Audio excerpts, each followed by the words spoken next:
for direct and reported speech.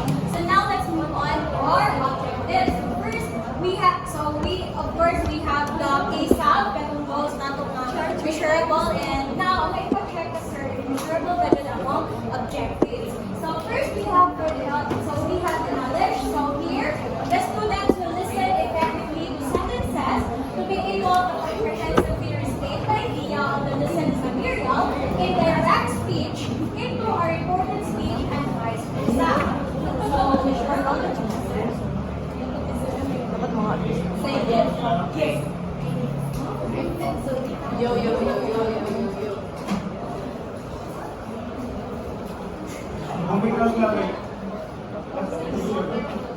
Yeah, okay.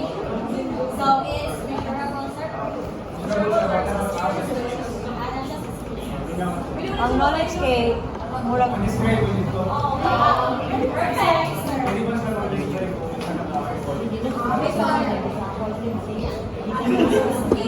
Describe the topic of the text listened to, applies direct and reported speech, and for the addition, so again, narambo siya, just to realize the importance of listening effectively to the Experiment na ako. Kana kay Star.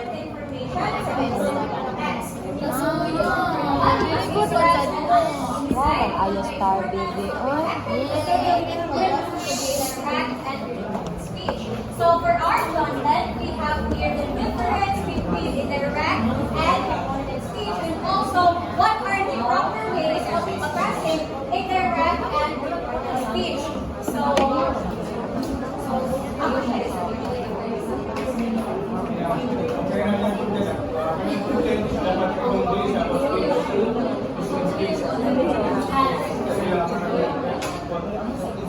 okay, so for our learning resources, of course, we have here, and also provide with the teacher will also prepare instructional materials magamit with sa traditional settings.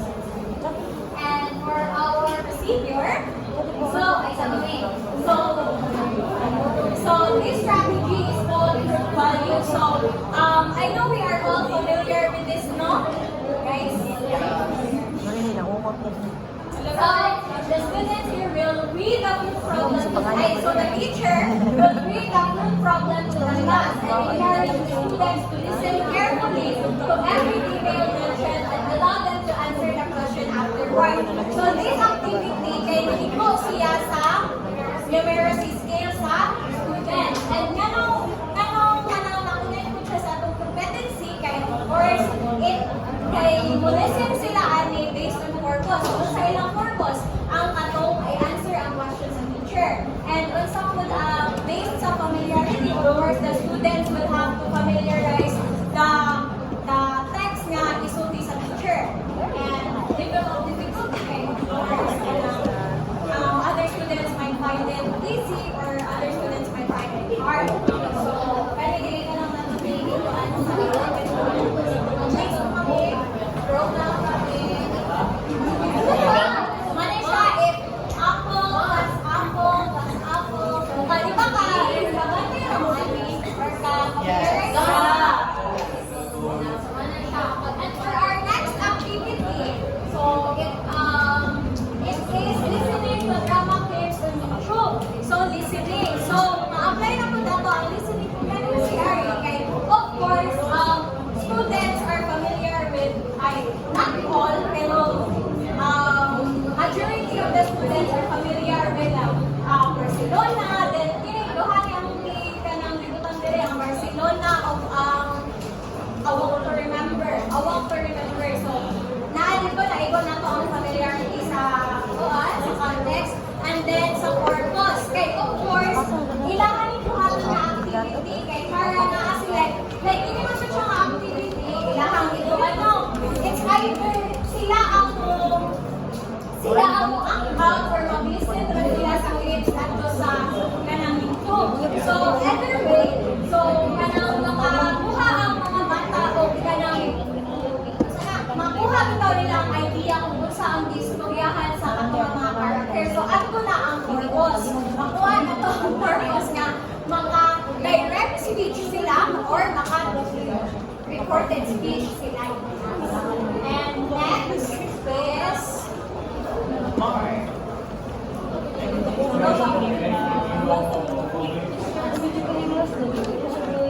so next is analysis. So after the given activity, so these three questions will encapsulate what are the learnings or what's the learnings of students after activity, and which also will give them the idea kung sa mga topic ang ilang i-discuss on a day. So first we have here, do you think you were able to report the content accurately?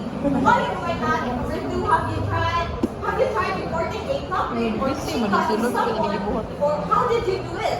Next is, what do you think are the things we should consider when we do a direct or reported speech about a topic? So, di ba, here pa lang sa kanang questions, na sila yung idea kung saan dito ang i-discuss sa ilang teacher anak day. So, next is abstraction.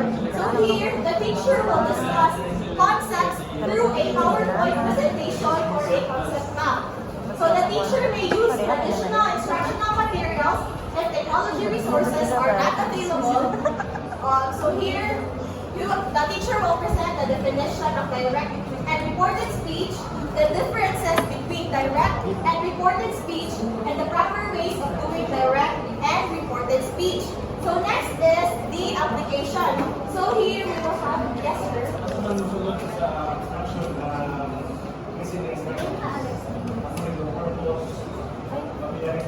Purpose nila sir is to know what is the difference between the direct and reported speech. So, ang student kay mag-listen sila. So, na sila yung purpose sa ilang mind niya, ay dapat mo ginawa na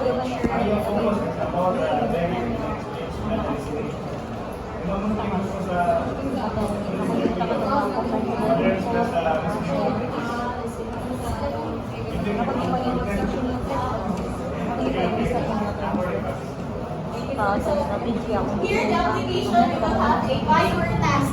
So allow each pair to take turns reporting what the teacher has discussed and what they have understood from the discussion. So the students will utilize their learnings from the discussion this morning. So they will also determine whether or not the students have carefully listened to the discussion, as well as if they can utilize the significance of a direct and reported speech.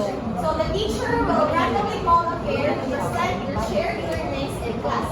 So next is the assessment. Okay, so for the assessment, we have the performance class. It is a reported issue through the lens of a Mari test. So once the so from the word Mari test itself, mga students will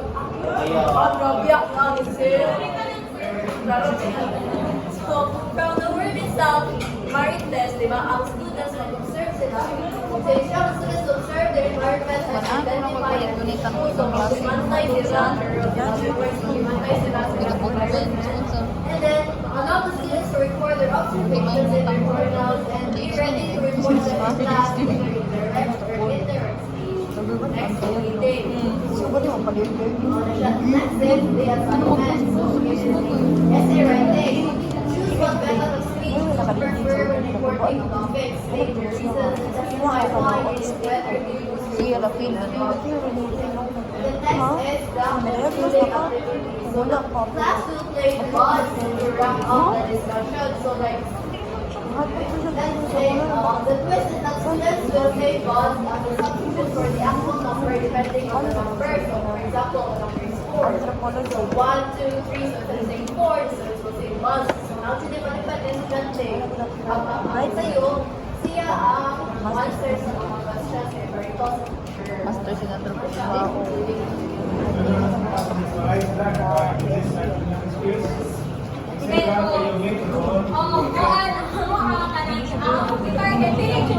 Learning about listening skills, but only listening skills. So, Ari, sa ilang mga task na i-provide, kanang murag makaget na bitaw, kanang murag ilahan na kaugalingon niya, kanang initiative ang students pa. Of course, I need to hone my listening skills so that I can do this, I can do that. So,